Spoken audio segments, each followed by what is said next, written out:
Sumainyo ang Panginoon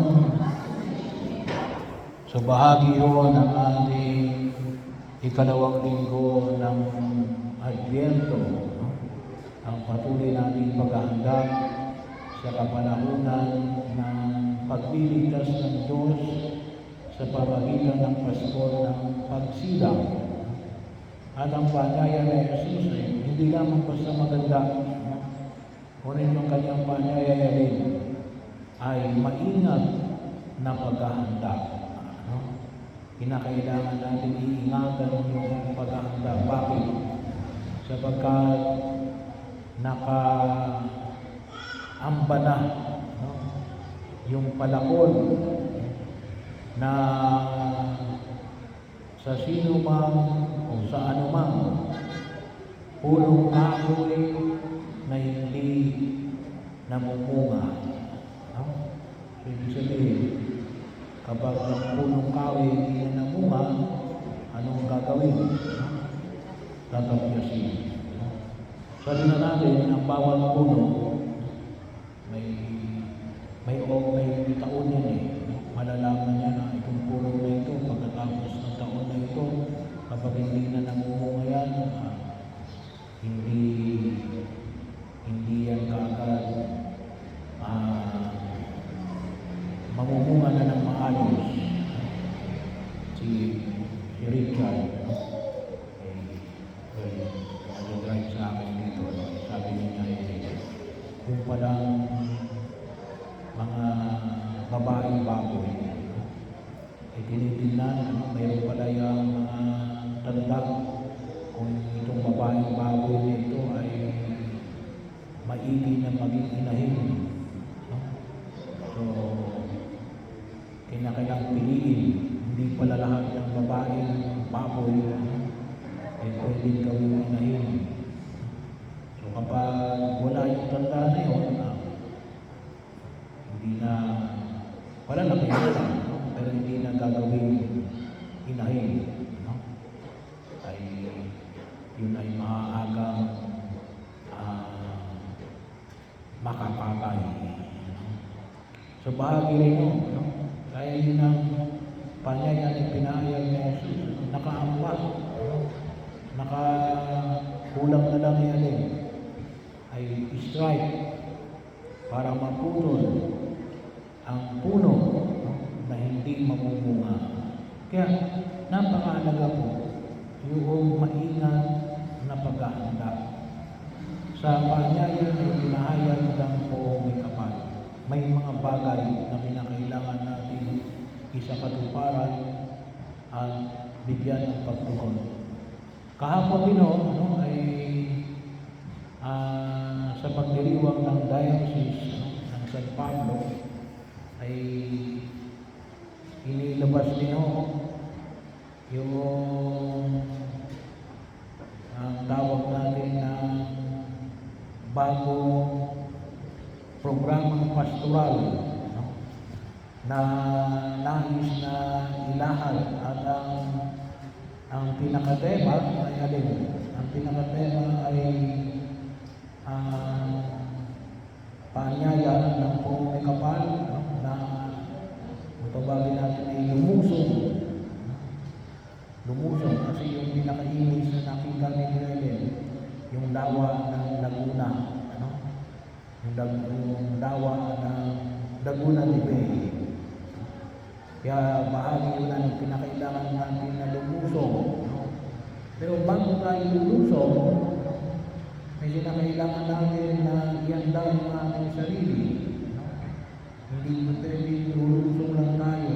Kinakailangan natin ng na pagmamasid, pagkikilala. Kinakailangan natin na makita yung tunay na katatayuan ng ating lipunan na ginagalaw katulad ng dawa. Ano ba? Maalon ba? O malalim ba? O malinis ba? Kasi baka tayo lulusong, Kaya kinakailangan natin yung tinatawag natin paghahanda. Maingat. Maingat na pagkain. Hindi lamang galing, ready ka na. Hindi. Kinakailangan tinignan mo rin yung sitwasyon na pinabibilangan mo. Kung nararapat na bagay yung nabanggit na pagkilos. Or else, baka tayo ay mapahamak.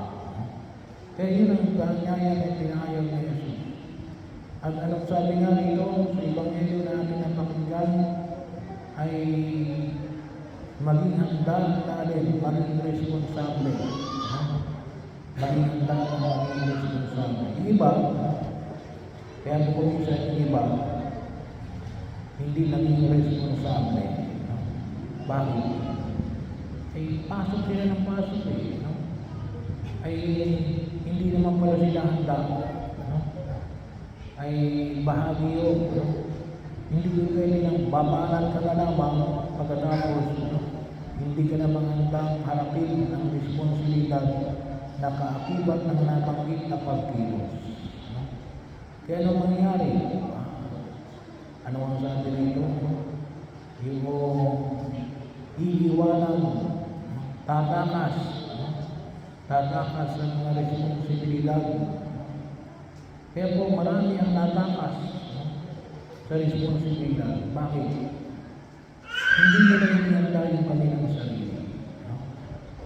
Hindi nila inihanda yung kanilang sarili. Hindi sapagat hindi nila kaya. Ngunit kulang sa pag-aaral, kulang sa pagpinilay, kulang sa parinig sa tulong sa harapan ng Pumuli Kapal. Kaya napakalaga po yung pinamamaning ng Pumuli Kapal na kung tawagin natin ay tunay na paghahanda. Kaya kung minsan may mga tao, sabi nga natin, ay gustong magbago, gusto tumahan sa landas ng Panginoon, gusto ayusin yung kanilang buhay. Pero kapag hindi ka handa, wala. BSDU ka. Balik sa dating ugali. Kaya, pagkakataon na kung saan ay pinamamanik sa atin ng Pumuli Kapal, sa paanyaya na ating napakinggan ngayon sa Ebanghelyo na kung saan ay hingin natin una yung biyaya na muli na dulot ng biyaya ng sakramento ng binyag. Pinasabi yung Juan Bautista, darating sa akin ang magbibinyag sa inyo sa Espiritu. Ako'y magbibinyag sa inyo sa tubig. Tayo ay bininyagan tayo sa Espiritu. Hindi lamang sa tubig. Bininyagan tayo sa pangalan ng ating Diyos, Ama, Anak, at ng Espiritu Santo. Kaya, sana po, makita natin yung kahalagahan na ito natin. Yung maging bukas tayo sa ating kalooban natin na palaging humingi ng tulong ng Diyos. Magkaroon tayo ng kababahan ng loob na palaging humingi sa tulong at awa ng Diyos. Nang sa ganon, ay tunay natin may handa ang sarili. Kasi nga, minsan sasabihin lamang ng tao sapagat ako'y tao lamang. Kapag nakikita natin, kaya anong kalimitan? You are meant for failure. Kaya kung palaging pagtutunguhan ni Alin, magkabigo. Kasi yung basihan ni Alin, tao lang ako. Hindi ka lang tao. Ikaw ay anak ng Diyos. Kaya kinakailangan magkaroon tayo ng katibayan ng kalooban at karatagan na loob na makita natin ang biyayang ito na ipinagkakaloob sa atin bilang mga binyagan. At nawa, doon tayo higit na magsimula. Kaya nga po sa tema rin, no, sa pagsisimula ng ating pastoral program, anong sinabi rito? Huwag kayong matakot sa Jesus ito. No? Kaya sana po yung mga ating palaging panghahawakan, no?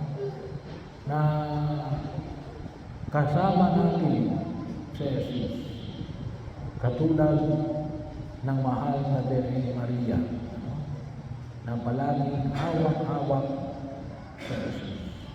At sigurado, matatahan natin ang tunay na pag-aabang natin sa pagdating ng pagliligtas ng Diyos sa atin.